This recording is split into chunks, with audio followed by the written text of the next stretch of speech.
আজকে একটা অন্য বিষয় তোমাদের সাথে শেয়ার করতে আসলাম। বিষয়টা হলো, দেখতেই পাচ্ছ আমি হাতে মেহেন্দি করছি। হাতে তো মেহেন্দি করছি, কিন্তু কে করে দিচ্ছে মেহেন্দি? হ্যাঁ বন্ধুরা, আমার বর আমার হাতে মেহেন্দি করে দিচ্ছে।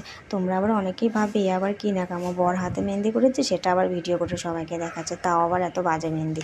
আসলে বিষয়টা সেটা নয়। বিষয়টা হলো, আমার বর মেহেন্দি করা খুব ভালোবাসে, আমাকে মেহেন্দি এনে দেয় আর রোজই বলে যে আজকে মেহেন্দি করো, হাতে মেহেন্দি করো।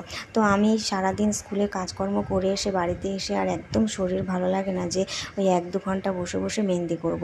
তো আমারও আর মেহেন্দি করা হচ্ছে না, অনেক দিন ধরেই মেহেন্দিটা ফ্রিজে পড়ে রয়েছে। তো আজকে ও জোর করে মেহেন্দিটা নিয়ে বললো, আসো আজকে তোমার হাতে আমি মেহেন্দি করে দেবো। তো আমি অনেকবার না করেছি যে তুমি পারবে না, বাজেভাবে করে দেবে, আমার হাত খারাপ হয়ে যাবে, দেখতে ভালো লাগবে না। তো সে শুনে যাই হবে তাই হবে, যেমন পারি তেমনই করে দেবো, আজকে আমি তোমার হাতে মেহেন্দি করে দেবো, নাহলে কিন্তু তোমাকে আর কোনোদিনও মেহেন্দি করতে হবে না।